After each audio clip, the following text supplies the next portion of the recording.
Voilà, bonjour tout le monde. Alors, j'espère que vous vous portez tous et toutes bien grâce au Saint-Esprit.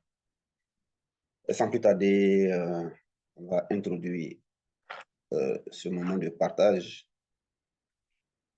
dans la prière, par la prière et puis commencer. Nous te remercions de nous avoir permis de voir le jour aujourd'hui encore, cher Saint-Esprit. Merci pour la protection que tu assures. Merci pour ce merveilleux jour, cette journée. Merci pour les uns les autres. Merci pour cette occasion. Nous disposons et te laissons prendre tout le contrôle. Conduis toutes choses et inspire. Atteins ton but dans nos vies. Au nom de Jésus-Christ de Nazareth. Amen. Alors, ce qu'on va voir aujourd'hui participe à la transformation de nos cœurs, à continuer à avoir le cœur de Dieu, le cœur de Christ. Et donc, c'est un thème important.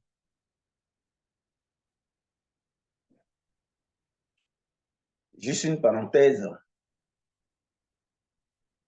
On a vu la fois dernière qu'il était possible à une personne de pratiquer la sorcellerie inconsciente, c'est-à-dire être utilisé à son insu par ce qu'on appelle la sorcellerie, qui est le pouvoir de la destruction. Lorsque on gardait dans nos cœurs de mauvais sentiments, en somme légitimes, qui s'appuient sur des bases légitimes, même si on a raison, mais le fait d'entretenir une colère, un mécontentement, des murmures, des plaintes, sur la base des fautes d'autrui, parce qu'on se sent donc brisé, brimé dans notre justice, nos droits.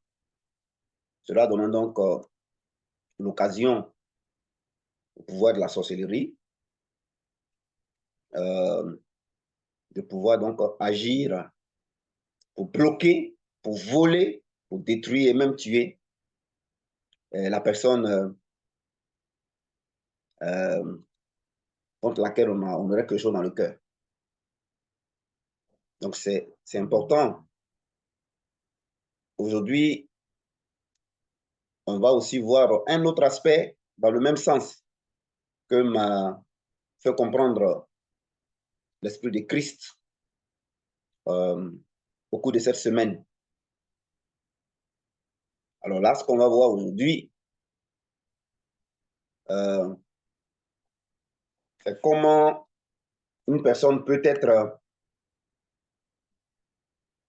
utilisée par le même diable, par les ténèbres, comme des témoins à charge, comme des témoins à charge pour obtenir une autorisation de la part de Dieu, le juste juge, pour condamner, détruire encore un frère, encore le prochain. Vous voyez? Et lorsque le Saint-Esprit m'a fait comprendre cela, je me suis écrié, waouh,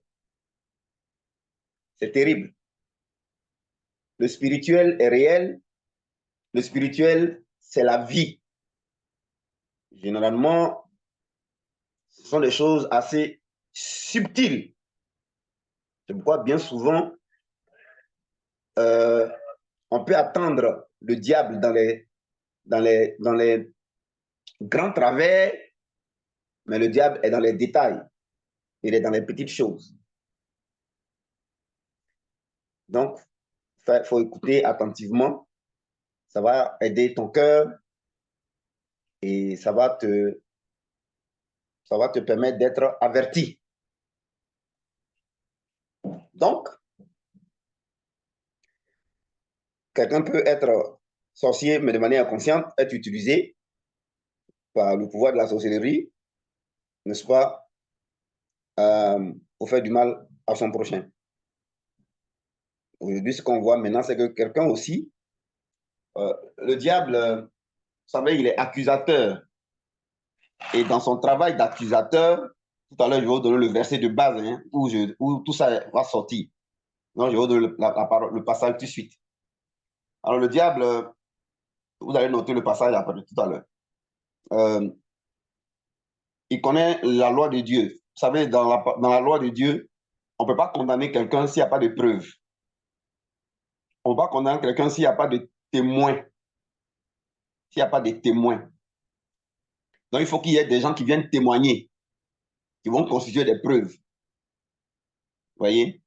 Et on a suivi un procès célèbre qui a eu lieu à la CPI où il y a eu beaucoup de témoins. Parce qu'il faut des témoins qui apportent des preuves avant qu'on condamne quelqu'un. Dieu nous explique ce midi ce principe-là. Vous allez comprendre que toute la vie, c'est un ensemble de principes. Celui qui veut réussir, vivre normalement et permettre au spirituel d'agir dans sa vie, il doit vraiment ouvrir les yeux sur les principes. Tout est principe. Voyez-vous? Alors, le diable ne peut pas condamner quelqu'un, ne peut pas obtenir une condamnation de la part de Dieu, parce qu'en fait, le diable ne décide pas, les sorciers ne décident pas, les ténèbres ne décident pas, nos ennemis adversaires ne décident pas. Celui qui décide là, c'est Dieu. Celui qui décide, c'est Dieu. Notre Dieu est le juste juge. C'est lui qui juge toute la terre, c'est lui qui juge toutes les créatures. Il faut que vous reteniez ça. C'est pourquoi nos regards, c'est vers Dieu et non pas vers le diable. C'est inutile d'avoir peur du diable. Tu veux vaincre le diable, il faut connaître les lois spirituelles, les principes spirituels, les lois de la vie, les lois de Dieu. Et puis tu as la victoire totale sur le diable. Pour avoir l'homme, l'ennemi agira toujours dans les lois et à travers les lois. En Côte d'Ivoire, nous vivons, tout est une question de loi. Hein. Si tu enfreins à la loi, tu conduis un véhicule, tu enfreins au feu rouge, la loi va t'arrêter. Donc, tout est la loi. Même pour avoir droit à quelque chose, c'est la loi qui te donne le droit de jouissance.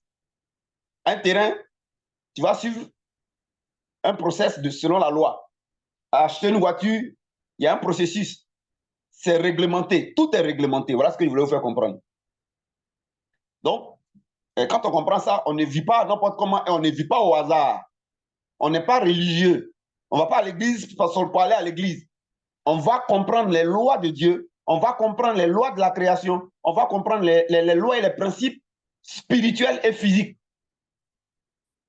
C'est pourquoi Dieu pouvait demander à Job, dans Job 38, est-ce que tu connais les lois du ciel? Est-ce que tu règles le pouvoir sur la terre? Non. Le diable, c'est dans les lois, il opère. Et ça fait que les gens peuvent être détruits, bloqués, sans se rendre compte.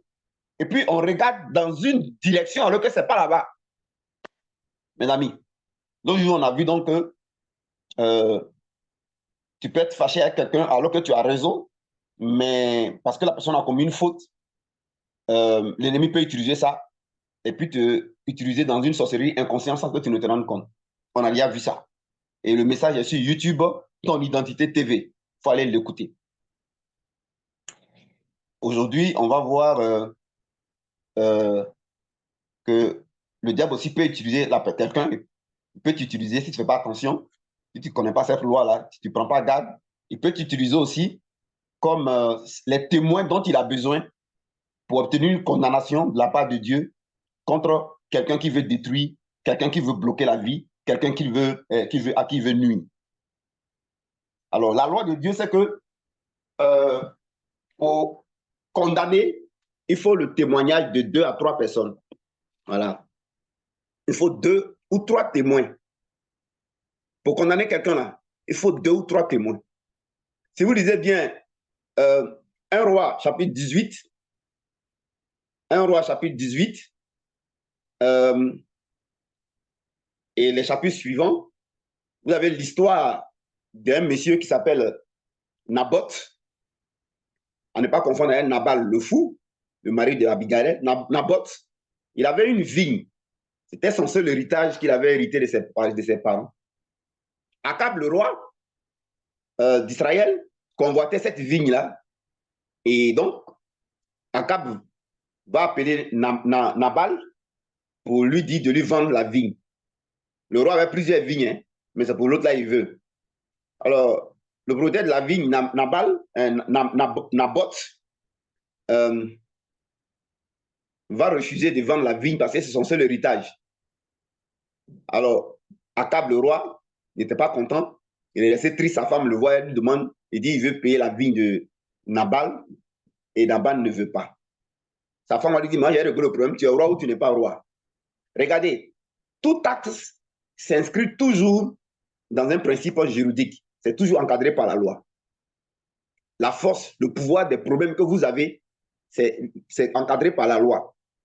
Et la solution se trouve du point de vue de la loi. C'est pourquoi Jésus-Christ, son sacrifice, est l'accomplissement de la loi. Et le Saint-Esprit vient pour nous éclairer sur les principes spirituels, sur les lois, n'est-ce pas, du Créateur.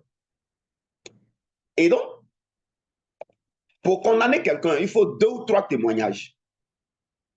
Il faut 2 ou 3 témoignages. S'il n'y a pas 2 ou 3 témoignages, il n'y a pas de preuves apportées par 2 ou 3 personnes, on ne reçoit pas la plainte.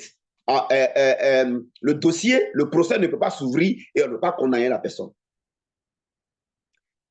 Alors, j'ai dit exemple, à la CPI, il n'y a pas eu 2 ou 3 témoins, hein, il y a eu plusieurs. Parce que pour condamner quelqu'un, il faut des preuves. Et il faut que les preuves soient apportées par des personnes qui sont témoins de la scène et qui viennent décrire ça avec les preuves. Donc, Akab, Jézabel va prendre la chose en main, elle va aller soudoyer 2 à 3 personnes et ils vont venir témoigner publiquement, ils vont mentir, ils vont déposer sur Nabal,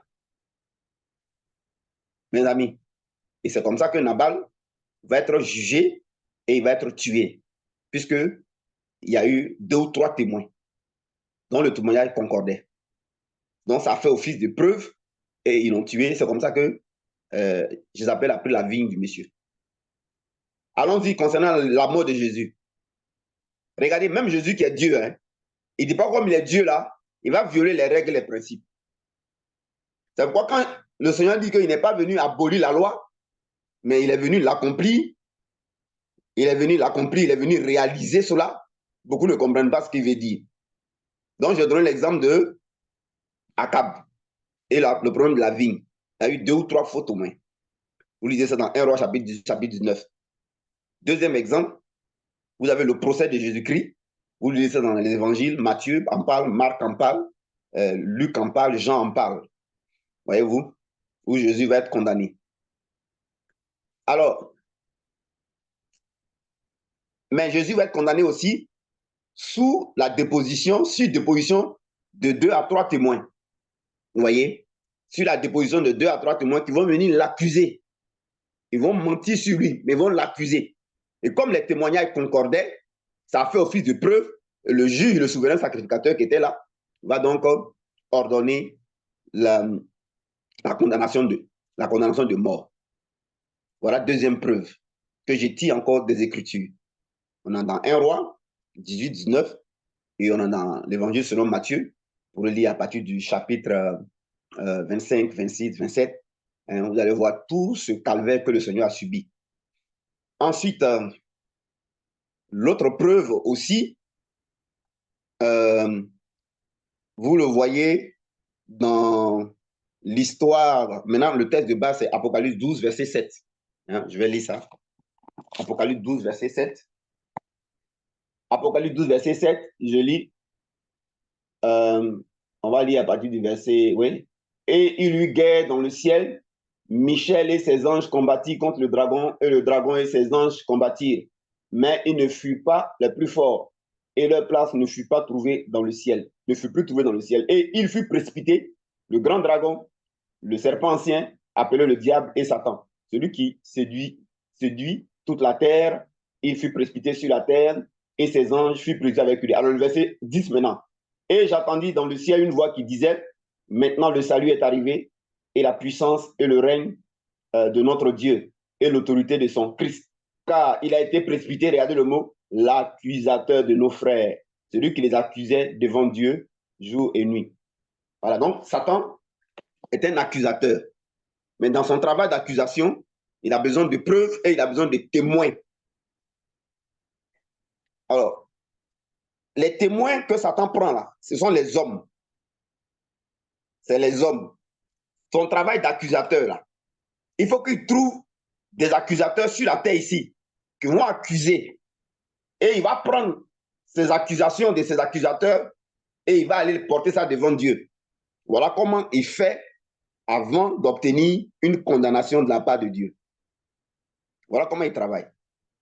Alors, le message de ce midi, c'est de nous amener à prendre conscience de cette loi, de ce principe spirituel, et de ne pas accepter d'être un témoin à charge pour Satan, c'est-à-dire à charge, un témoin de Satan à charge contre notre frère, contre notre sœur. Et je vais vous expliquer comment il procède. Satan cherche des témoins pour condamner des êtres humains sur la terre, pour obtenir une condamnation.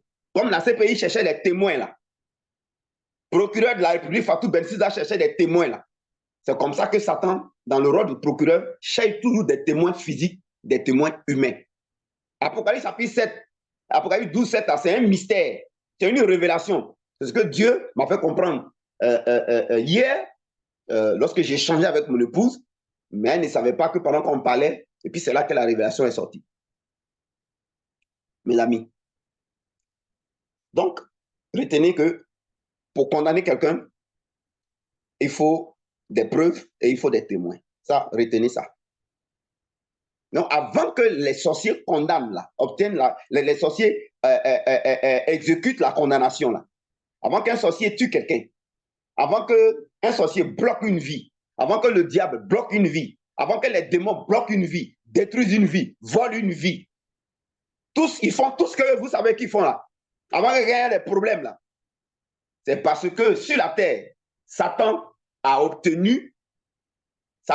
eu des témoins dont il a pris le témoignage, les paroles, les accusations, les preuves, des gens qui lui ont servi de témoins, 2 ou 3 personnes dans la famille ou dans l'entourage, et il allait présenter ça devant Dieu dans son dossier à béton, et au regard de ces preuves-là, de ces témoins-là, de ces témoignages, il dit, voilà, voici ce que voilà ce que ses propres frères, voilà ce que ses propres enfants, voilà ce que ses propres amis sont en train de dire de lui. Voilà ce qu'il dit sur lui. Ce n'est pas une seule personne.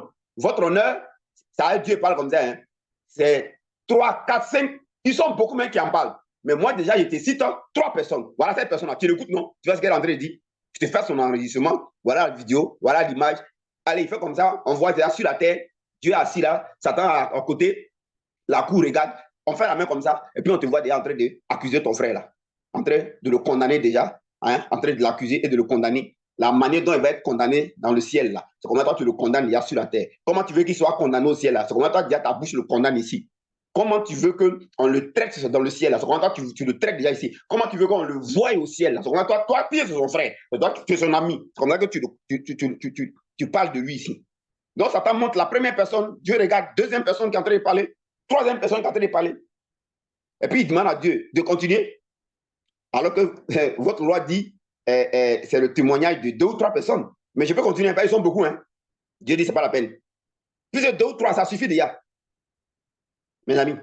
Jusqu'à ce que toi, la personne aille plaider devant Dieu. Si elle n'a pas la révélation, si elle n'a pas une bonne relation, si elle n'a pas écouté un message comme ça, voyez-vous, elle ne va pas plaider pour rétablir la vérité. C'est compliqué.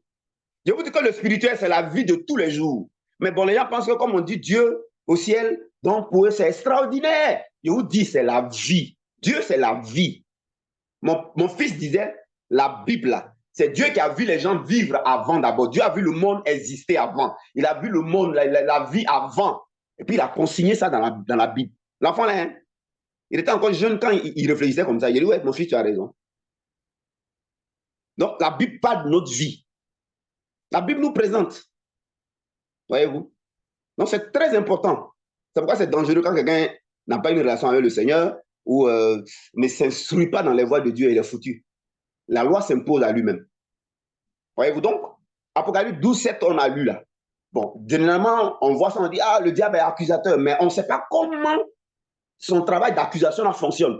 C'est ce que Dieu a ouvert les yeux hier pour que je comprenne, et ça, je vais vous expliquer ce midi. Maintenant, vous allez savoir comment l'accusation se passe. C'est ce que je vous ai expliqué. Alors, qu'est-ce que Satan fait? Je reviens à la parenthèse que je vous ai expliquée avant de continuer à parler. S'il vous plaît, s'il nous plaît, ce n'est pas sur le diable qu'il faut se concentrer, c'est sur Dieu. Le diable n'a pas un rôle de décideur. Les sorciers n'ont pas un rôle de décideur. Si vous voyez que les sorciers ont agi là, c'est parce qu'il y a eu autorisation au ciel. C'est pourquoi la Bible dit en Lamentation, Dieu ne peut rien n'arrive sur la terre si Dieu ne le veut. Rien n'arrive si Dieu ne le décide. Ça veut simplement dire, ça ne veut pas dire que c'est Dieu qui décide des malheurs. C'est-à-dire qu'on ne comprend pas bien la Bible, c'est difficile. Hein? Ça ne veut pas dire que c'est Dieu qui décide des malheurs. Dieu ne décide pas des malheurs. Donc les gens sont fatalistes. Ils disent, que si dans un cas je vis là, c'est parce que c'est la volonté de Dieu. Si Dieu ne voulait pas, ça n'allait pas arriver. Le gars, il perd son enfant, il dit c'est la volonté de Dieu. Il est malheureux, il dit c'est la volonté de Dieu. Il n'a pas de travail, il dit c'est la volonté de Dieu. Mais mon ami, tu ne comprends pas la Bible? Tu ne dis pas Jérémie 29, 12, projet de paix, non de malheur. Et puis, tout ce qui est mauvais, là, tu dis que c'est la volonté de Dieu, tu attends. Non, tu ne comprends pas, ce n'est pas la volonté de Dieu. C'est parce que il y a eu tes frères, tes parents, tes amis, tes camarades. Ils ne connaissent pas ce principe-là. Ils ont servi de témoins à charge contre toi, à Lucifer. Quand Lucifer allait la présenter les paroles de tes frères, de tes amis, de tes camarades, à cause de ton comportement, là, ils sont allés parler de ça. Et quand ils ont parlé de ça au ciel, là, Lucifer, lui, il a regardé ça, il allait montrer première personne en vidéoconférence, deuxième personne, troisième personne, quatrième personne, cinquième. Ceux qui parlent de ton comportement, ils sont beaucoup. Ils sont beaucoup. Donc, quand ils savent, on montre ça à Dieu, Dieu, il voit, il ne peut plus parler. Parce que Dieu, il est un Dieu de loi et de parole. C'est clair. Tu vois. C'est maintenant, alors Dieu maintenant donne l'autorisation. Je disais que Satan, il exécute. Celui qui décide, celui qui juge, celui qui autorise, c'est Dieu. Non. Vous vous concentrez trop sur le diable. Vous voulez vous concentrer sur le diable, concentrez-vous sur les lois et les principes de Dieu. Et puis quand on vous enseigne sur les principes, là, obéissez automatiquement. Obéissez. C'est tout. Tu vas te concentrer sur le diable, tu vas mettre feu sur lui. Tu vois, souvent on commet des erreurs. Je mets le feu sur le diable. Pourtant, tu n'as même pas raison. Hein. Je vous taille en pièces. C'est pourquoi quand vous sortez des moments des combats spirituels, vous avez de gros problèmes dans les mois qui suivent là. Voilà le vrai problème. Parce que vous avez fait ce qui est grave. D'abord, vous n'avez pas raison. Vous ne comprenez pas que vous n'avez pas raison. Et puis, c'est comme tu n'as pas raison, tu dois quelqu'un, et puis tu viens, tu le gifles, tu le frappes. Mais toi, tu aggraves ta faute. C'est pourquoi, quand nous, on regarde le film là, avant qu'on était petit, on regardait le film là, les films de FBI là, quand la police vient arrêter quelqu'un, quand on dit, vous avez le droit de garder le silence. Tout ce que vous direz pourrait être retenu contre vous. C'est vrai. Puisque dans une autre loi de Dieu, il est écrit, tu seras condamné par tes propres paroles, tu seras justifié par tes propres paroles. Donc, on te dit, quand on vient t'arrêter, on dit, vous avez le droit de garder le silence, de prendre un avocat.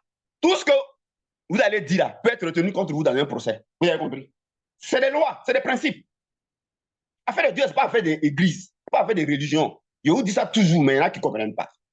C'est la vie. C'est pourquoi Jésus dit, je suis la vie. Voyez-vous? Donc, le décideur, le juge, là, c'est Dieu. Nous tous, là, c'est de Dieu, on doit avoir peur. C'est Dieu, on doit observer. C'est Dieu, on doit observer. Et puis, il faut regarder dans nos vies si on a en règle avec ces règles et ces principes. Il faut d'abord qu'on les connaisse. Mais tu te concentres sur le diable, tu te concentres sur les sorciers. Les sorciers ne sont que exécuteurs. Le diable n'est que accusateur. Les deux groupes-là, ils doivent d'abord obtenir l'autorisation. Mais ils obtiennent sur la base des lois et des lois et des principes. Eux, ils vont montrer des preuves. Il suffit qu'ils aient 2 à 3 personnes qui disent la même chose de toi, mauvaise chose de toi, et puis c'est avéré. Mon ami, tu as des problèmes. Tu as des problèmes. Quand ils vont monter au ciel, là, ça là, ce n'est pas les sorciers qui montent, hein, c'est Satan qui s'en va. Quand Satan en parle, il obtient la condamnation. Mais quelle condamnation ça va obtenir? C'est la condamnation quand ton frère qui parle de toi, là, à cause de ton comportement, là, comment sa parole te condamne? Comment ce qu'il dit de toi, là, c'est une condamnation. C'est la même condamnation que Satan va aller donner là-bas. Puisqu'il y a un autre principe que Satan ne doit pas violer. Tout ce que vous lirez sur la terre sera lié dans les cieux. Vous avez compris ça? C'est ce principe-là.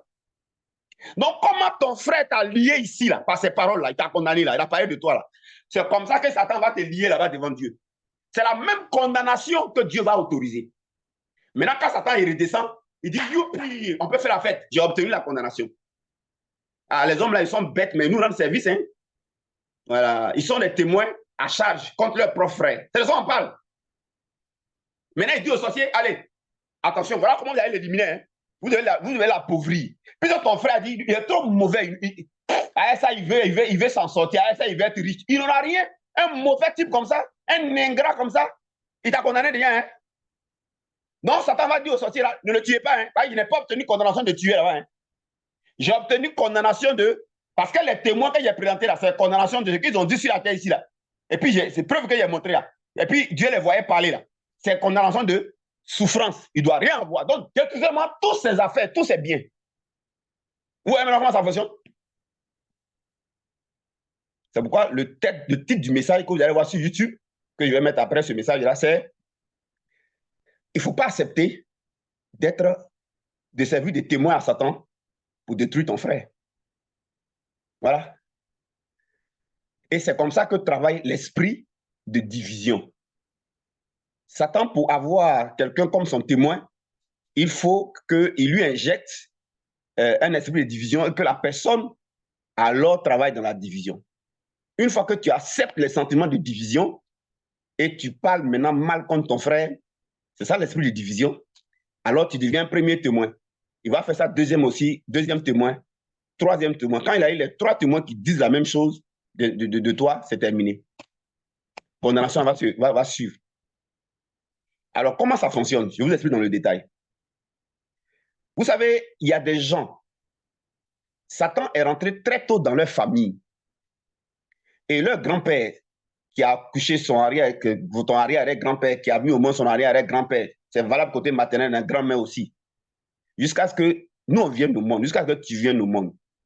Tu vas voir que ces personnes-là ont vécu des souffrances, ont vécu des humiliations, ont vécu des brimades qui les ont marqués dans leur cœur à vie. Il y en a même leur naissance, mais ils ont été rejetés à leur naissance. Il y en a même ils ont entendu des paroles de leur papa, des paroles difficiles qu'on ne dit pas à un enfant. Il y a des gens qui ont souffert d'injustice dans la vie. Tout ça, c'est emmagasiné dans leur cœur. Il y a des femmes qui ont été maltraitées par un homme en qui elles ont mis toute leur confiance, leur amour, jusqu'à qu'il les a humiliées, délaissées, et puis elles ont souffert. Elles en souffrent aujourd'hui. Et ça fait que ces personnes-là vont développer un comportement qui n'est pas leur comportement naturel. Voyez-vous? Et vous avez que ces personnes-là, leur comportement-là, c'est difficile à supporter. Je reconnais. C'est comme ça que Satan trouve des gens qui vont accepter son esprit de division et qui vont devenir des témoins qu'il va utiliser plus tard à charge contre les hommes, avant d'obtenir une autorisation de la part de Dieu pour condamner les gens. Donc, vous allez voir que dans notre entourage, il y a des gens, franchement dit, ils ne nous plaisent pas, on n'aime pas leur affaire. Parce que leur comportement, là, c'est compliqué. Leur comportement est difficile. Soit ils sont ingrats, soit ils sont faux, soit ils sont difficiles, soit ils sont très fiers, orgueilleux. En fait, des choses qu'on n'aime pas, quoi. Les choses que quand la personne est là, la personne est détestable. La personne est détestable. Tu ne veux même pas avoir de commerce, c'est-à-dire de relation avec la personne même, de camaraderie même, de rencontre, de relation avec la personne. Mais vous allez voir que le sentiment que ça dégage dans les cœurs, là, qu'est-ce que ça nous pousse à faire? Ça développe ce qu'on appelle le kongosa ou le papatoya. Donc, vous allez voir que dans les maisons, vous parlerez de ces personnes-là. Ce sont ces personnes-là qu'on critique le plus qu'on est dans nos maisons. Ce sont ces personnes-là qu'on se mettra. Commence à réfléchir à les gens que tu critiques beaucoup là. Tu vois que c'est les gens que leur comportement, ça énerve. Leur comportement, ça énerve, hein? Et leur comportement pousse à être au rejet. Leur attitude, à cause des souffrances qu'ils ont vécues là, on ne les comprend pas. Où. Mais leur attitude, c'est tellement vilain qu'on ne peut que les rejeter. On ne peut que les rejeter. Et ce rejet-là, Satan vient recruter maintenant parmi ceux-là qui rejettent leurs prochains. Donc, qui ne les aiment pas, qui ne les supportent pas, qui ne sont pas patients envers eux, qui ne pratiquent pas l'amour, c'est-à-dire 1 Corinthiens chapitre 13, versets 7 à 11. Voyez-vous? Ceux-là qui sont plus compréhensifs. Donc, ceux-là qui jugent de manière implacable. Et le jugement là accouche forcément d'une condamnation. Voyez-vous? S'il y a des gens que vous ne supportez pas du tout, à cause de leur attitude, s'il y a des gens qui sont détestables, s'il y a des gens qui poussent facilement au rejet de leur personne à cause de leur attitude, leur comportement, sachez que Satan est en train de vous recruter comme Bensouda pour être des témoins à charge parce qu'il veut obtenir de la condamnation. C'est pourquoi Dieu nous demande de prier pour ces personnes-là et de les aimer, mes amis. Et comment le Seigneur m'a expliqué ça hier, mais je vous assure que je me suis redressé. Hein. J'ai dit, attends, mais c'est pas possible, ce que tu me dis là, c'est très dangereux. L'autre jour, tu m'as expliqué que Satan peut utiliser quelqu'un dans son sorcellerie inconsciente, ça j'ai compris. Donc là, maintenant, tout le monde fait attention à son cœur. Même si tu as raison, c'est pas grave. La personne qui a fauté contre toi là, tu lui remets sa peine, tu fais même cadeau tes livres, même tu laisses tomber, c'est pas grave. Puisque tu ne veux pas qu'on t'utilise dans son sorcellerie inconsciente. Mais c'est pas fini. Il y a aussi qu'on peut te prendre comme témoin. On peut te prendre comme témoin pour obtenir une condamnation de la part de Dieu le Créateur. Tu vois? J'ai dit au Seigneur, mais dis donc, la sanctification, là, ça ne s'arrête pas, hein? Ça ne s'arrête pas, hein, mes amis? Ça ne s'arrête pas. Donc, sans te rendre compte, tu as été le témoin qui a été utilisé pour bloquer la vie de quelqu'un, pour détruire la vie de quelqu'un, pour faire souffrir quelqu'un, parce que son comportement a été détestable et dans ton cœur, il est né un sentiment de rejet. Tu ne veux pas fréquenter la personne, tu ne veux même pas aller chez la personne. Quand la personne a un malheur, elle a un problème, elle ne te dit rien. Dans ton cœur, tu dis c'est bien. Hein, il est trop mauvais. Et ce qui pousse à ces sentiments-là, c'est les gens qui sont ingrats. Quand quelqu'un est ingrat, il est détestable. Voyez? Quand quelqu'un est orgueilleux, là, on n'aime pas son affaire. Malheureusement, c'est dans ça là que Satan recrute ses témoins. Quand quelqu'un est orgueilleux, c'est pourquoi il fait que les gens souffrent déjà. Leur grand-père, arrière-grand-père, là, il les met dans une situation où ils souffrent et ils grandissent et ils ont un mauvais comportement. Et ils font souffrir à tous leurs enfants, qui vont faire souffrir à tous leurs enfants, qui vont faire souffrir à tous leurs enfants. Ils font souffrir ces mamans-là, qui à leur tour vont souffrir, et leurs filles vont voir les souffrances, et aussi vont les faire souffrir leur mari. Et puis, les enfants qui vont naître là vont voir la souffrance de leur maman par rapport à leur mari qui a souffert lui aussi de son papa et qui donne un comportement qui fait souffrir autour de lui et qui fait souffrir sa femme. Et la femme qui souffre, les enfants qui souffrent du comportement du papa et du comportement du papa vers maman, les enfants donc voient la souffrance de maman et les enfants souffrant de papa fait que papa met sur eux, alors que les deux oublient que papa même, c'est un blessé de guerre parce qu'il a souffert de son père, qui lui a souffert de son père, de son père, de son père, de son père. Et la mère a souffert. Et donc, une fille, quand elle voit sa maman souffrir, alors, elle prend cette souffrance-là et elle devient vengeresse de sa maman. Et malheur aux hommes, elle va faire souffrir les hommes. Alors, quand tu rencontres de telles personnes, ou quand tu maries de telles personnes, ou quand ces personnes sont dans ton entourage, s'ils sont parmi tes fidèles, toi, le pasteur, il faut que Dieu te transforme. Pourquoi? Parce que la première chose, c'est que tu vas être affecté par l'ingratitude et ça va t'énerver. Et si tu ne comprends pas ce message et que tu n'aimes pas vraiment Dieu, tu vas te laisser aller et tu risques d'être un témoin à charge contre tes propres fidèles. Tu vois? Si tu es un chrétien qui a été blessé de guerre comme ça et que tu es ignorant de ce principe spirituel, tu vas être utilisé comme témoin par Satan contre ton propre pasteur.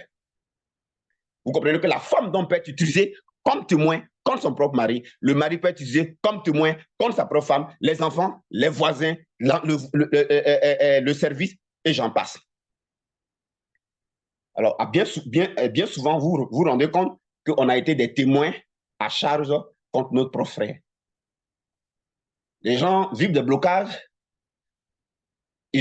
Satan a obtenu la condamnation de blocage, mais quelque part, C'est parce que notre bouche a servi de preuve. Nous avons témoigné contre notre frère. Nous avons témoigné contre notre sœur. Mes amis, la transformation dont on parle là, elle est très subtile. Hein? Elle est très, très, très, très, très subtile. Et ce message-là, il vient d'arriver tout frais du ciel hier lorsque j'ai échangé avec mon épouse bien-aimée. Voilà. Et elle et moi, on échangeait. Mais ça m'a fait tic quand le Seigneur m'a dit, mais ça, c'est un message que je te donne là. J'ai dit, ah bon, c'est un message. Et puis, il a développé ça.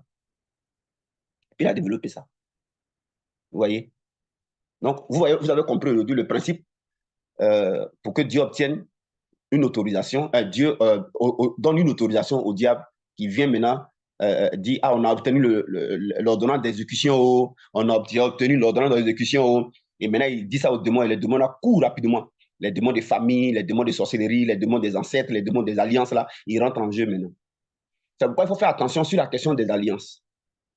Voilà, il y a ça, maintenant j'ajoute à ça un autre message que je ne donnerai pas maintenant, mais j'introduis. Tu peux avoir traité les alliances. Tu peux te mettre dans l'œuvre de la croix pour dire que Jésus a tout accompli et les alliances s'arrêtent et ne fonctionnent plus. Mais je t'apprends et ça va être un prochain message. J'étais embarrassé. Je voulais, est-ce qu'il fallait donner ce que j'ai donné maintenant là ou bien il fallait que je parle de ce que je lui ai dit maintenant là.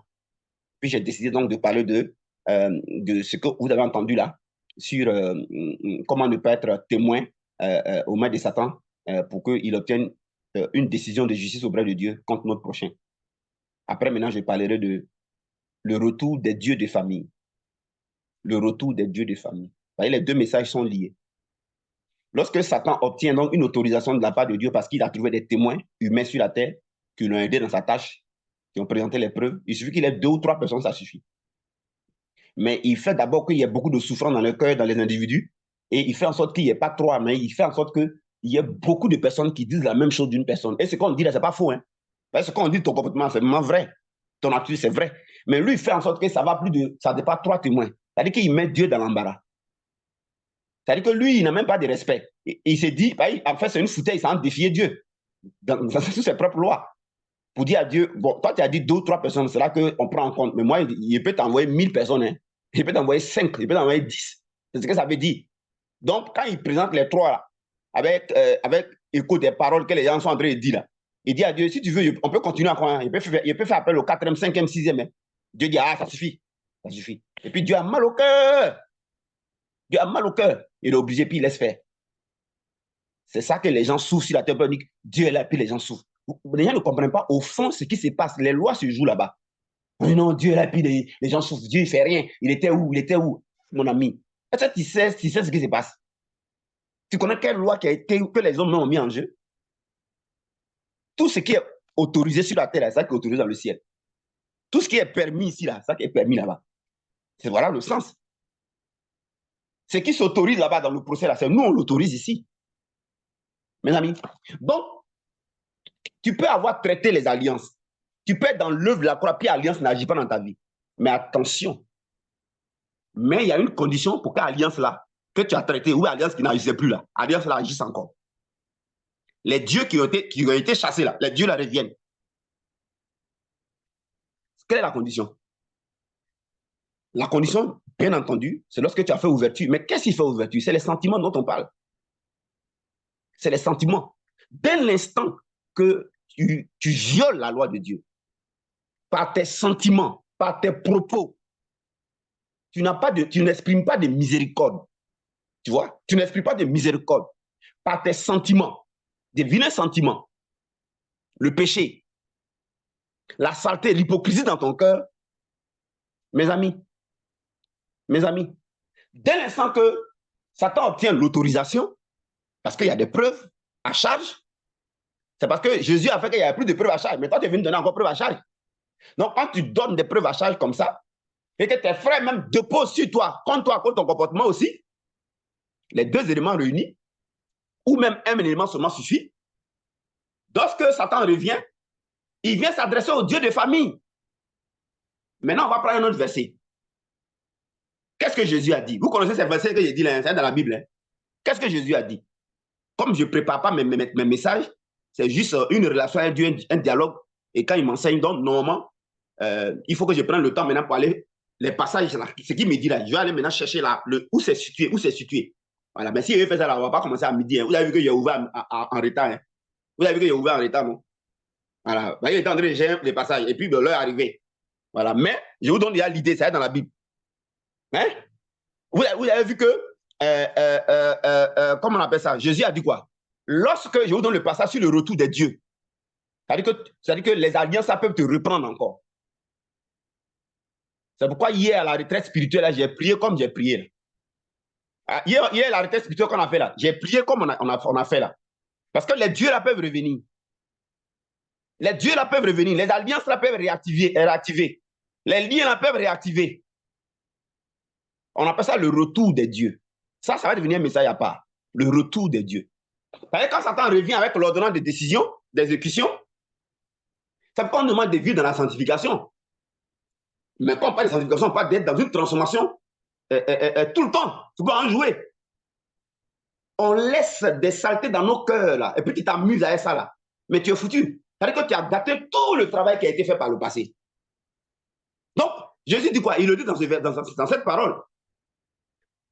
Lorsque on chasse un esprit mauvais, donc un dieu de famille, un esprit mauvais, là, c'est un dieu de famille.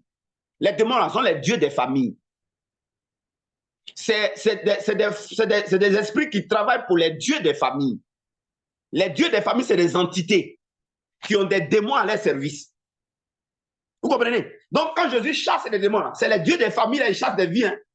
C'est les dieux des familles. Mais les dieux des familles, c'est quoi? C'est les dieux des alliances.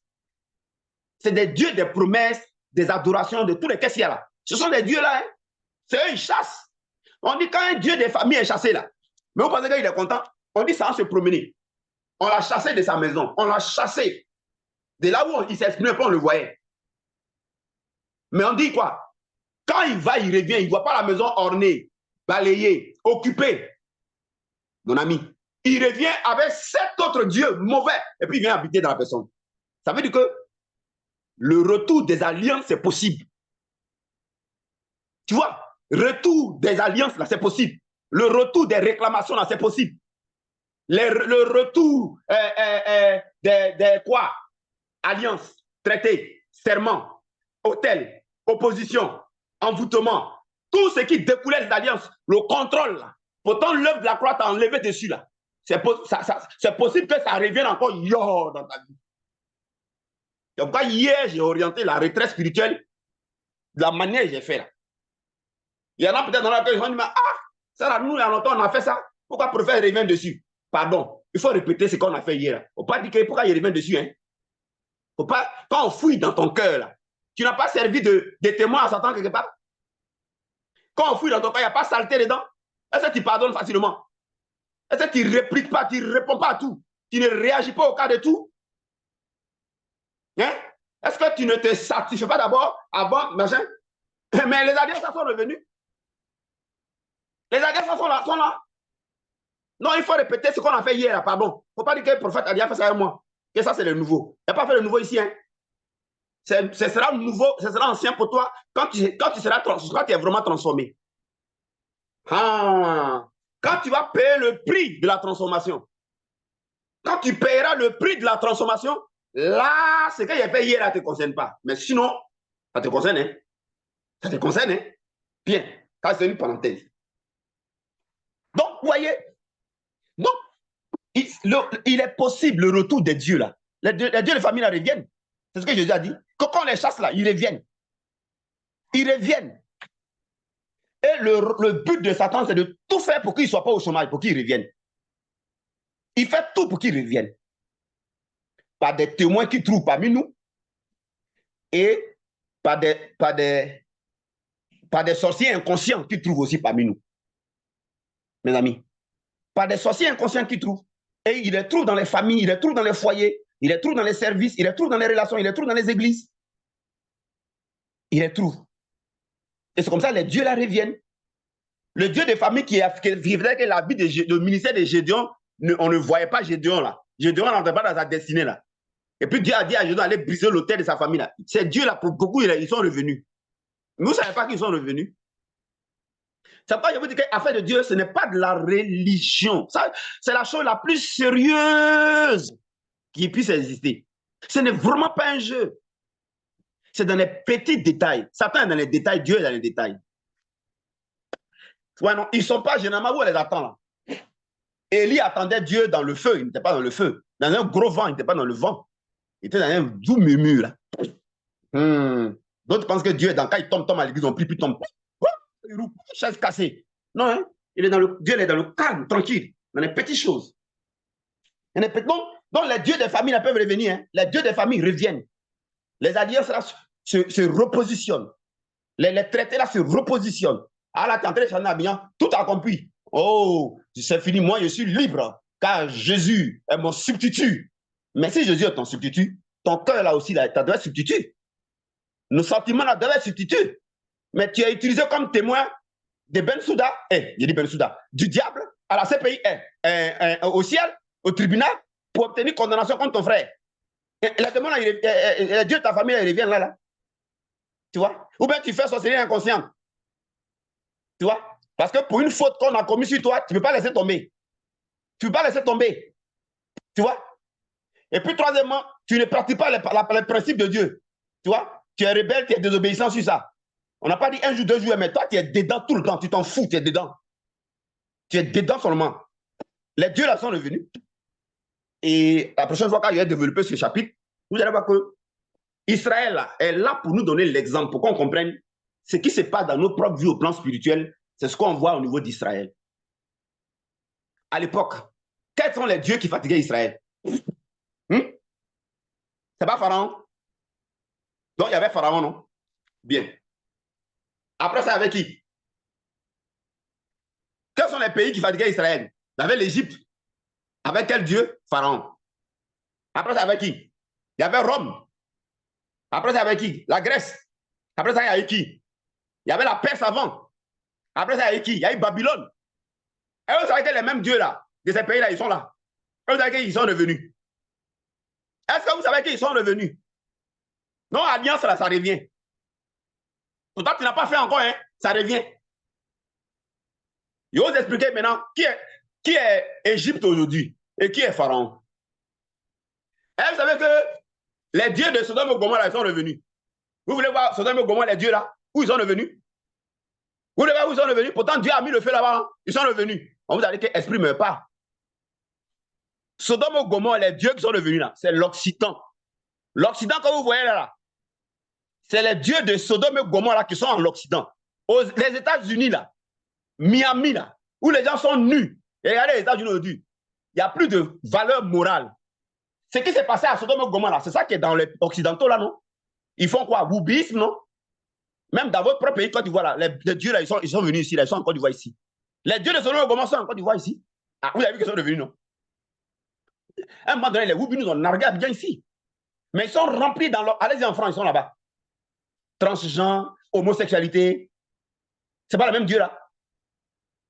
Donc, Sodome et Gomorrhe de la Bible, là, c'est les États-Unis aujourd'hui. C'est l'Europe. Vous avez vu, les dieux sont revenus. Mon frère, Alliance revient. Alliance, ça revient. Ça revient, oh. Alliance, ça revient.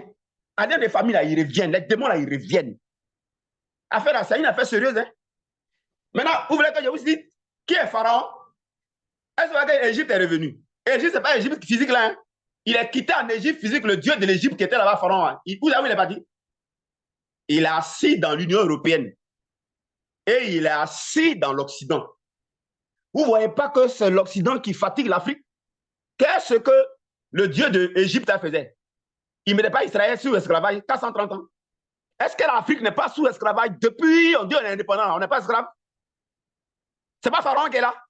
Mais qui rend esclave? Ce n'est pas la France, ce n'est pas l'Europe, ce n'est pas l'Union européenne, ce n'est pas les États-Unis. Ah, vous avez vu? Vous voulez que Pharaon est mort? Pharaon est là. Vous voulez que je continue?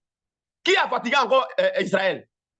Tu oublies que toi, tu es Israël spirituel. Donc, même chose qui arrive à Israël physique, là, on te montre que c'est ça qui t'arrive si tu ne fais pas attention. Donc, on t'explique. Mais toi, tu tapes ta poitrine. Oh, je suis vrai Israël. Je suis le peuple béni, le peuple élu. Moi, je suis le vrai peuple.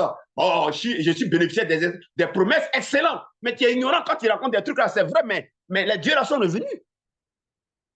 Tu vois? Donc, Pharaon, Dieu de l'Égypte, Pharaon, il est encore là. Il est encore là. Tu veux savoir où il est? C'est lui qui est dans les sorciers de ta famille là. Vous voyez, non? C'est pas fini, hein? Qui a fatigué encore Israël? C'est pas Rome? C'est pas les Grecs? Tu veux savoir où ils sont? Ils sont revenus. Tu sais qui est Rome aujourd'hui? Qui est Grèce? C'est l'Union européenne. C'est l'Union européenne, là. C'est eux Rome, c'est eux Grecs. C'est l'Union européenne. Ils disent qu'ils ont leurs valeurs, là. À cause de ça, on défend l'Ukraine, non? C'est eux. Ils vont défendre l'Ukraine, mais ils ne vont pas défendre le Soudan. Hein. Ils ne vont pas défendre les pays africains. Hein. C'est eux.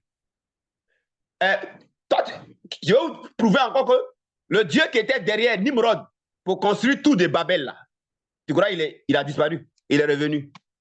C'est lui qui est assis, c'est lui qu'on appelle Bruxelles. Bruxelles, où il y a le Parlement européen, il décide de tout, là. C'est lui qui est là-bas. Il est disparu dans ce peuple-là. Donc, je peux multiplier les exemples. Qui a fatigué Israël encore? Et la question que je pose, qui a fatigué Israël, là, ça vaut pour qui va te fatiguer? Et qui te fatigue? C'est la même réponse. Hein?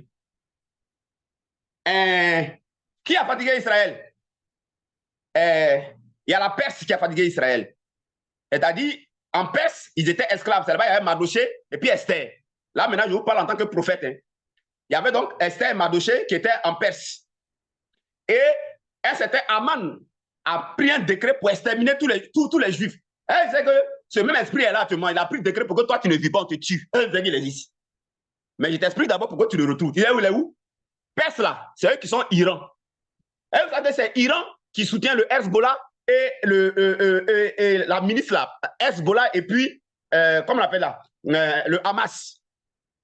Et puis le Hamas qui veulent la mort et la disparition d'Israël. Où est l'esprit qui était derrière Amman est revenu? Amman qui voulait éliminer les Juifs là, au temps de Esther et Mardoché là. Où est-ce qu'il est là? Il est revenu. Mon ami, Alliance revient où?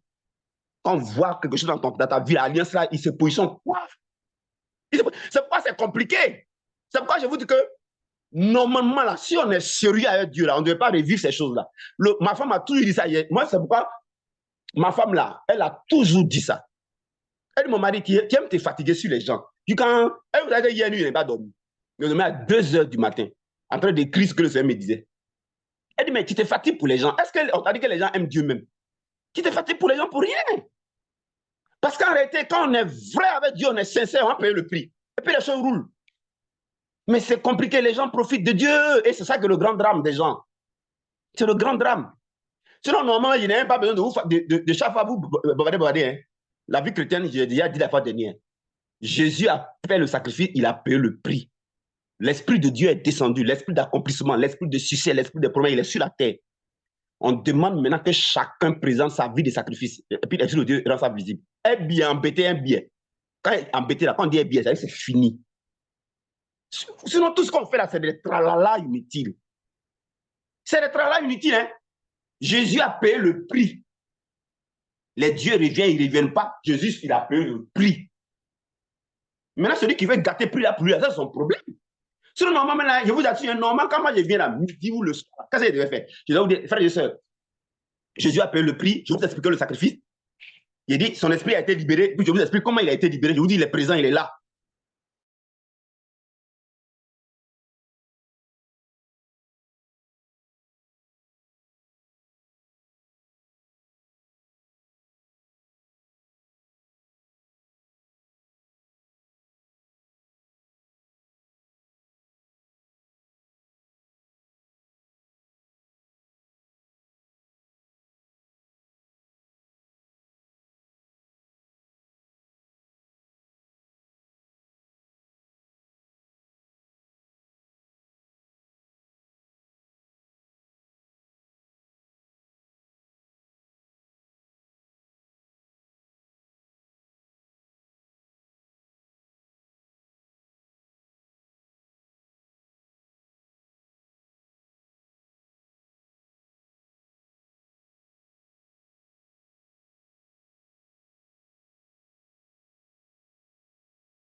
Alors, vous voyez, donc normalement,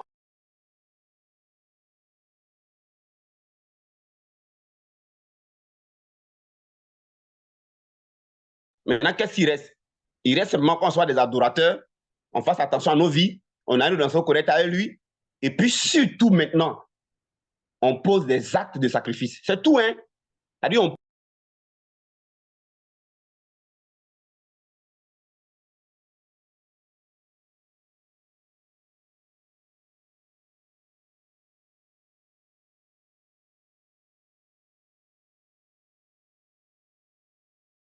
Donc, Jésus a payé le prix. Et comme Jésus a payé le prix, maintenant, qu'est-ce qu'il nous reste à faire? Je reprends, parce que mon micro était coupé. Ce qu'il nous reste à faire, c'est simple. Ce n'est pas le travail qu'il faut. Ce qu'il nous reste à faire maintenant, c'est simplement vous expliquer ce que Jésus a fait, vous montrer comment le Saint-Esprit est descendu, quel esprit l'Esprit de Dieu, l'aspect de l'Esprit de Dieu qui est libéré. Si je vous explique accomplissement, donc c'est l'esprit d'accomplissement. Si c'est rançon, c'est l'esprit de liberté. Et pour vous dire qu'il est partout dans le village, il est même dans l'Alliance, tout ça. Donc, Alliance, on n'a plus qu'à pour bouger. Maintenant, l'esprit de l'action, on a une bonne relation avec lui. Nous, on reste maintenant dans l'adoration et la bonne relation. Et il va vous enseigner comme il m'enseigne là. Il m'enseigne, attention, vous pouvez être témoin du diable. Hein. Ah, donc, un petit change, attention, vous pouvez être sorcier, inconscient. Ah, et puis, il y a des petits changes, attention, c'est notre vie maintenant. Hein. Et puis maintenant, comme l'esprit il est invisible pour devenir, pour venir dans le visible, alors il faut un sacrifice. Donc, le sacrifice, c'est l'expression de notre confiance. Voilà, comme le Saint-Esprit a été libéré par le Saint-Esprit, il est là, maintenant, il est partout. Lui, il veut maintenant qu'on lui fasse confiance. Tu ne veux pas lui faire confiance si tu as une réserve. Tu ne veux pas lui faire confiance si tu as une réserve. Donc maintenant, tu vas prouver ta confiance. Or, la confiance, ce n'est pas bavardage. La confiance, ce n'est pas un état d'esprit seulement. La confiance, on doit voir ta confiance. La confiance, ça se voit. Tu ne veux pas dire à ta femme, je t'aime, quand tu ne prouves pas. Or, c'est ce que la Bible rend pas. La foi sans les œuvres est morte. Donc, ce qu'on appelle la foi, ce qu'on appelle la confiance, elle doit être visible. Elle ne peut pas être visible en dehors de nos finances. Notre Dieu estime qu'on a confiance en lui quand il voit qu'on lui donne oui à notre vie. Ce n'est pas quand il voit qu'on prie, hein. Ce n'est pas quand il voit qu'on chante, hein.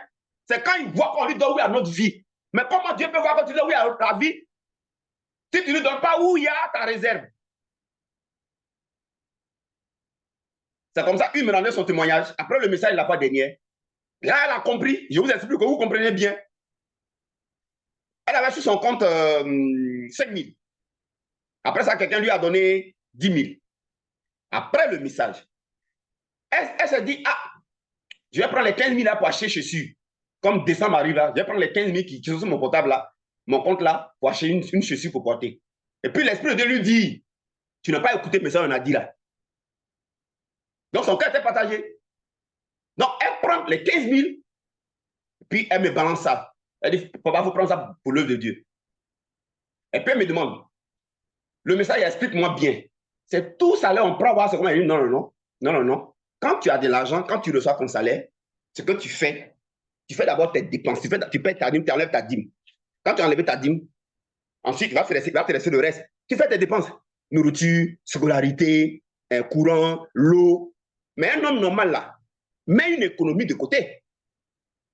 L'économie que tu as mis de côté, là, c'est juste ça que tu agis. Ce n'est pas sur ton salaire que tu prends tout. C'est l'économie, là.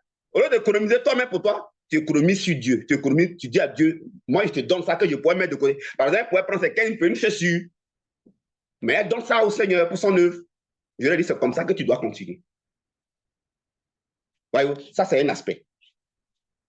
Maintenant, il y a un aspect où, ça, on fait continuellement. Ça, c'est la preuve de ta confiance. Dieu voit ta preuve matérielle. Il n'a pas dit, voir ta preuve en chantant. Chanter, là, c'est facile. Tout le monde fait chanter. Toi aussi. Il n'a pas dit, il faut lui dire, Seigneur, je t'aime. Tout le monde peut dire à Dieu, je t'aime. Il y en a qui ont dit à leur femme, je t'aime, mais ils ont maltraité après. Je leur ai dit, c'est qu'on fait continuel, là. C'est ça, là. Sur tes économies, là. C'est ça, on fait continuel. Tu comprends? Maintenant, ce qu'on donne, et puis ça nous coûte, là. Ça, c'est la même chose. Un gars, il va être président. Il va donner son fils. Nous. Et puis, l'esprit là-bas lui permet de devenir président. Quand il devient président, à la fin de l'année, à la même date où il avait fait le sacrifice là, ça ne veut pas dire que quand il a fait le sacrifice, son fils unique là, ça veut dire que c'est son fils qu'il a donné. Ça ne veut pas dire que À la fin du mois encore, il donne encore son unique encore. À la fin du mois, il donne encore unique. Non, non. Ce qu'on donne régulièrement là, ça, c'est sur nos économies. On peut prendre nos économies là pour réaliser tel projet. C'est ça, on donne à Dieu. Mais pendant qu'elle a donné les 15 000 là, elle ne va pas avoir faim parce qu'elle a déjà payé les trucs de nourriture sont là. Ouais, non? Son budget de nourriture là, ça est là. Budget de loyer là, ça est là. Budget de l'argent de loyer là, ça est là. Elle a déjà payé les vivres, courant, l'eau, maison, elle a déjà payé. Les enfants vont à l'école. Mais quand même, en tant qu'homme intelligent, elle doit mettre de l'argent de côté. Maintenant, elle, c'est 15 000 que son argent a pu lui mettre de côté. D'autres, eux, leur salaire là, c'est conséquent, leurs affaires, c'est conséquent. Donc, ce qu'ils vont mettre de côté, c'est pas 15 000. Peut-être qu'ils vont mettre de côté 100 000, 150 000. C'est là que tu appliques ce que Dieu a demandé à Israël. Il fait descendre la manne. Il dit, ne ramassez que pour chaque jour. C'est-à-dire, ne faites pas d'économie. Là, vous vivez de la confiance. Ouais, c'est le même principe, hein, à faire des mannes là. Il dit, il y a des gens qui se croient toujours intelligents. Quand ils ont ramassé manne là, ils ramassent pour aujourd'hui et pour le lendemain. Le lendemain, là, ça pourrit. Ce que nous, on met de côté pour pouvoir nous réaliser là, que ça ne marche pas. Combien parmi vous ont essayé de faire plein d'affaires, ça n'a pas marché. Mais vous êtes là, vous attendez que vos affaires là réussissent pour que vous investissez pour Dieu. On est là ensemble, on regarde. Vous voyez que forcément, la manne l'a pourri. Le lendemain, ceux qui ont gardé là, c'est pourri. Ceux qui ont montré leur confiance en Dieu, qui n'ont pas mis de réserve de côté là. Chaque jour, ils partaient ramasser manne pour chaque jour. La confiance, c'est des preuves. La confiance, c'est des faits. La confiance, c'est pas quand tu viens prier. La confiance, c'est pas quand tu fasses retraite. Et puis, tu te prives de sommeil. Et puis, voilà, tu as prié. Puis, tu attends que ça agisse. Mais attends, mais toi, tu es arrivé, hein? Tu es arrivé, hein? C'est-à-dire que tu te fous de Dieu, ben, tu te fous de toi-même, en fait. Quand tu as fini de faire retraite, tu as fini de prier. Il faut aller prouver ta confiance. Pendant où il y a ton économie, ta réserve pour aller donner. C'est ça, ta confiance. C'est ça, maintenant, qui te donne le résultat. C'est pourquoi on dit, quand tu finis de prier, il faut agir. C'est de ça qu'on parle. Les sacrifices accompagnent toujours nos prières. Tu jeûnes, tu as jeûné là. Il faut sacrifier quelque chose. Tu as fini de prier, il faut sacrifier quelque chose. Tu as une maison que tu vends, tu veux qu'on paye, sacrifie quelque chose. Ils vont payer une maison là. Tu as une voiture, tu vends, personne, on ne paye pas voiture là. Sacrifie quelque chose, ils vont payer voiture là. Jeune prix, sacrifie quelque chose, ils vont payer voiture là. Jeune prix, sacrifie quelque chose, ils vont payer maison là. Faut pas penser que tu vas maison. Hein. Tu cherches travail, jeune prix, sacrifie quelque chose, tu vas avoir travail. Tu cherches mari, jeune prix, sacrifie quelque chose, Marie va se positionner. Tu cherches voyage, jeune prix, sacrifie quelque chose. Et tu lèves la croix, sacrifie quelque chose. Même si tu as utilisé la croix, sacrifie quelque chose. Tu as utilisé la croix, j'ai dit ça 1000 fois. Même si tu as utilisé tout accompli, sacrifie quelque chose. C'est de ça qu'il est question. C'est ça qu'il est question. La foi, c'est des actes. Donc, j'ai dit à la sœur là, j'ai dit que tu es sur la bonne voie. C'est sur l'économie qu'on donne tout le temps. Tu comprends? Maintenant, il y a aussi la semence par rapport à ce qu'Abraham a fait, Salomon, pour dédicacer son temple. Pour dédicacer son temple. Regardez, Salomon va donner 1000. Regardez, la même nuit, Dieu lui a apparu. La même nuit, là, Dieu lui a apparu. Donc, maintenant, en ce moment, il y a un autre aspect. Là, tu fonctionnes comme les présidents, les brouteurs, les mystiques, là, le font. C'est-à-dire, là, tu fonctionnes dans ce qu'on appelle le principe de l'Holocauste. L'Holocauste, c'est ce qu'Abraham a fait. Abraham a donné son unique, il avait tout. C'est-à-dire quoi? En dehors de ce que tu fais, puis tu cotises avec Dieu, sur ton économie, il peut arriver que toi-même, là, tu aies assez d'argent, voilà, sur toi. Ça n'a rien à voir avec ton économie. Tu as de l'argent sur toi. Il y a une dame qui m'a écouté à Dabou, quand j'ai fait la formation. Quand elle allait à un programme, c'est de ça qu'il parle maintenant, ça c'est le deuxième aspect. Quand elle allait à un programme, le programme où elle est partie, le pasteur là-bas a prêché et il disait quelque chose maintenant de sacrifier quelque chose. Vous savez ce qu'elle a fait? Elle avait tout son transport sur elle. Elle a pris tout et puis elle a mis dans le panier là-bas. Comme elle a fait pour aller à la maison, elle va voir. Elle va marcher pour aller à la maison. Son transport, tout, elle a mis dans le panier là. Elle dit à ses camarades, ah, c'est tout ce qu'il y avait là que moi j'ai donné. Hein. Donc, est-ce que quelqu'un peut m'aider pour le retour? Ou est-ce que ses camarades disent, est-ce que tu es normal, tu réfléchis? Il fallait garder ton transport de côté. Toi, tu as tout donné là. Tu vas venir à la maison, comment? Qui va te... Et puis tu comptes sur qui? Tu commences à comment lui parler, hein? Les tomates d'Aquin. Un coup, elle reçoit un message sur son portable. Elle avait une de sa fille aux États-Unis, parce qu'elle est servante de Dieu. Et message pour dire, ah, j'avais un sujet qui a été confié là. On a prié, tant. J'ai fait tout ça. Donc, voilà, la chose a fonctionné. Regarde, c'est moi qui t'ai envoyé quelque chose. Elle regarde sur le portable 2 millions. Vous comprenez? Elle a pu rentrer à la maison. Donc, dans ce qu'on appelle ce principe, il a 2 niveaux. Il s'opère sur l'économie. On se débarrasse de ça pour avoir la manne de chaque jour. Et ça s'opère aussi sur le tout qu'on a. Vous verrez que la personne va donner alors son seul terrain. Vous allez voir que la personne va donner à Dieu alors sa seule voiture. Et taper sur YouTube, vous allez voir Taligano, l'évangéliste Taligano. C'était sa seule voiture. Même le président de la République du Tchad n'avait pas ça. C'était la meilleure voiture, la seule. Tout le monde le regardait dedans. Dieu lui dit, donne ta voiture à un pasteur. Et puis il dit à Dieu, ce pasteur-là ne mérite pas cette voiture-là. Pourquoi tu m'as donné? Toi aussi, la voiture, quand tu te donnes, ça te glorifie, c'est ta gloire. Et puis toi, tu me demandes de lui donner ça. Dieu dit, il faut donner sa voiture au pasteur. C'était sa seule voiture, non? C'est Jean 3,16. C'est ce qu'Abraham a fait aussi d'Isaac. Il y a des moments aussi où nous-mêmes là, on monte là bas à la haute. Parce que ton économie là, ça te permet à Dieu de construire. C'est que ton argent que tu mets de côté, elle permet de construire là. Ça te permet à Dieu de construire ça pour toi. Il va te supprimer des rentrées, quand te permet non de faire la chose. Et puis tu continues sur la réserve économique qui reste là, tu mets encore. Quand il t'envoie encore, bon, tu réalises ce que tu voulais réaliser là, mais il va avoir économie, non. Tu lui donnes l'économie là encore. Ça, c'est pour que ce ne soit pas toi maintenant tes efforts qui bâtissent, mais c'est Dieu qui bâtisse. Mais il n'y a pas que ça. Il y a maintenant où tu donnes à Dieu ton tout, qui est vraiment un sacrifice. Là, sur l'économie, tu as encore de quoi. Mais alors, sur l'économie, ça on fait toujours. Mais sur le tout, là, on ne fait pas ça toujours. Ce n'est pas toujours que les présidents là tuent les premiers fils chaque fois. Les gens tuent une seule fois. Salomon a fait 1000 là, une seule fois. Abraham a donné Isaac là, une seule fois. Donc, ça, c'est le choses qu'on fait une fois l'année. Une fois l'année. Tu vois? Donc, dans ta vie, là, quand tu es là, tu sais que ça, là, toi, tu regardes dans ta vie. Qu'est-ce que tu as d'unique qui te tient en cœur? Ces maisons, ces voitures, c'est quoi même? Ces terrains, c'est quoi même? C'est de l'argent dans ton compte? C'est quoi même? C'est de l'argent dans ta main? Qu'est-ce que tu fais? Tu te mets en danger et puis tu prends, et puis tu donnes à Dieu. Tu donnes à Dieu. Tu vas voir que dans l'année, tu as fait ça une fois. C'est gros. Et puis tu poursuis maintenant avec l'économie là. Tu fais gros là une fois dans l'année, et puis tu poursuis tous les mois avec l'économie là. Une fois dans l'année, gros là, et puis tu poursuis avec l'économie là. Une fois. Mais on ne peut pas t'attraper dans la vie là. En ce moment-là, Dieu voit ta confiance, mon ami. Donc, vous avez fait le ménage, mais ça, il a ménagé même. Donc, tu pries, tu jeûnes, tu lèves la croix, sacrifie quelque chose. Tu chantes, tu adores, tu lèves la croix, sacrifie quelque chose. Tu es venu écouter le prophète, il a parlé, tu as compris, tu as eu plus long compris, sacrifie quelque chose. Tu es venu faire des traits spirituels, vous avez prié, sacrifie quelque chose. Le prophète il va te faire prophétique, sacrifie quelque chose. C'est ça qui est ta confiance.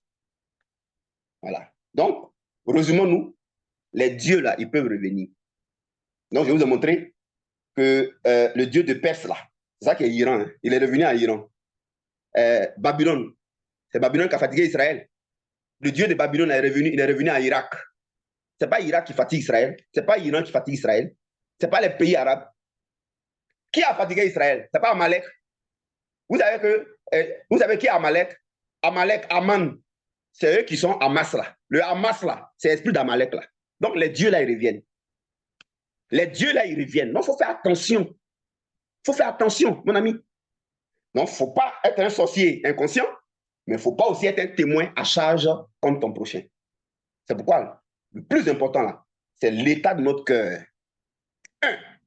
Numéro 2, l'œuvre de la croix et le Saint-Esprit qui est libéré.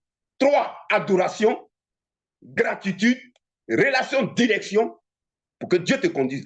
4, sacrifice, sacrifice, sacrifice. Gros, une fois l'année. Économie, économie, chaque mois. L'année prochaine, la date où tu as fait gros, une fois l'année là. Et puis économie, économie là. Tu notes la date. Quand la date arrive, action de grâce, action de grâce, action de grâce. Et quand Dieu te donne un premier travail, gros, prémisse. et entends le mois, tu es fidèle, dîme. Tu jeûnes, où est ton sacrifice? Tu fais le retraite spirituel, où est ton sacrifice? Où sont tes économies? Où sont les mannes, la manne dont tu te contentes par jour en comptant sur Dieu? Que Dieu vous bénisse. On va revenir sur le message si Dieu le veut. Ou bien le soir, je parle d'autres choses. Donc, ça sera sur YouTube. Alors, vous résumez, hein. Aujourd'hui, on a parlé de comment est-ce que Satan obtient des condamnations au ciel. C'est par notre témoignage. Il y a des gens qui nous michent, il y a des gens qui énervent par leur attitude, par leur état de cœur. Et tu parles d'eux dans ta maison. Ta femme et toi, vous parlez d'eux. Toi-même, tu parles de ces personnes-là. C'est-à-dire que leur comportement, tu mets ça en exergue, leur comportement, ça énerve. Donc, tu parles effectivement de ça. Mais ce que tu dis là-dedans, là, c'est pas faux. Voilà, même pourquoi ce il est ingrat comme ça même. Voilà. Non, il est trop orgueilleux, hein, il est orgueilleux. C'est vrai ce que tu dis là. Il est vraiment orgueilleux. Vraiment, moi, j'aime pas trop sa compagnie là. Bah, moi, j'aime pas l'attitude qu'on a manière de faire quand tu vois, non. Alors, donc, tu vois, non. Avec ça, la personne veut, elle veut qu'on la fréquente, elle veut qu'on l'appelle. Elle veut que. Tu es en train de dire que condamnation, tu es en train de dire qu'on ne doit pas l'appeler, on ne doit pas la fréquenter. Non, Satan prend ça maintenant. Quand il a 3-4 personnes qui disent la même chose, voilà. Puis vous la rejetez. Donc, c'est une condamnation de rejet. Maintenant, quand il monte à ça, il dit à Dieu, voilà. Dieu dit, où sont les preuves? Et puis il fait sa main comme ça, bah. Et puis on te voit en train de parler. On vous voit en train de parler, 3, 4, 5 personnes. Dieu dit, ok, c'est pas. Alors, maintenant, qu'est-ce qu'il va dire? Maintenant, allez, il obtient quoi? Comme c'est rejet, la personne a dit là, vous avez que la personne est rejetée, elle est bien, fuit la personne, bénédiction fuit la personne. Donc, Satan trouve toujours des gens sur la terre pour être des sorciers inconscients pour lui, mais aussi trouvera toujours des gens sur la terre pour être des témoins à charge. Bensouda a eu beaucoup, Satan aussi il a toujours beaucoup. Faisons attention pour ne pas donc prêter le franc. C'est pourquoi, même si les personnes-là sont bizarres et que leur attitude-là, ça mérite d'être rejeté, comprenons ce message ce matin, comprenons, mettons-nous la place des gens. C'est leur passé et le passé de leurs grands-parents qui les ont envoyés dans la situation où ils sont là. Et quand on comprend ça, on doit être compatissant, on doit être miséricordieux, on doit être plein d'amour. J'ai écouté un slogan qui dit « Le sida ne passera pas par moi ». Est-ce que quelqu'un peut dire « La société inconsciente ne passera pas par moi ». Est-ce que tu peux dire « Satan ne m'aura pas comme son témoin pour obtenir une condamnation de quelqu'un ». C'est pourquoi ce n'est pas bon de critiquer, ce n'est pas bon de calomnier.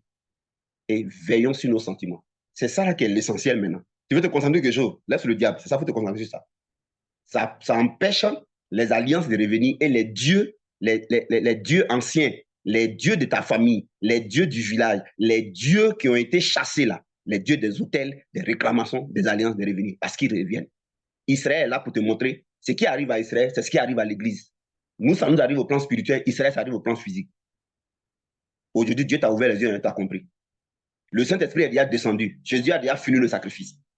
Dieu cherche des adorateurs de ce sacrifice-là. Le Saint-Esprit étant là, son contrôle est partout. Maintenant, une fois qu'on a compris ça, normalement, nos messages devaient tourner autour de ce que Jésus a fait. Le Saint-Esprit qui est libéré pour que ça nous mette en confiance et on l'adore. Et ensuite, on verse sur notre cœur et puis on s'en va maintenant sacrifier. C'est quand on sacrifie là maintenant, là, par économie et gros, entier, unique, une fois dans l'année, économie par mois, une fois dans l'année, économie par mois et action de grâce à chaque fois. En ce moment-là, vous allez voir que ça va devenir visible. Ça. Et puis, la vie n'est pas belle comme ça. La vie n'est pas belle comme ça. Notre seul combat sera maintenant le combat de nos cœurs. On va maintenant lutter pour qu'on ne soit pas utilisé comme un témoin à charge contre nos prochains. Voilà notre vraie bataille. Et on va maintenant lutter pour qu'on ne soit pas utilisé dans la société inconsciente. Voilà la vraie bataille du chrétien. Mais moi, je vois qu'il y a des chrétiens qui luttent encore contre les liens, les alliances, les malédictions. Mais t'as quel problème? C'est ton comportement qui fait que les trucs arrivent. Sinon, Jésus a fini le travail. Jésus a fini le travail. Mais parce que tu refuses de sacrifier, comme tu n'as rien, rien ne se passe dans ta vie, donc tu crois que c'est quelque chose qui te bloque. C'est toi-même qui te bloque. C'est toi-même qui te bloque, pas tu ne sacrifies pas. Allez, bon après-midi là-bas. On a ce soir.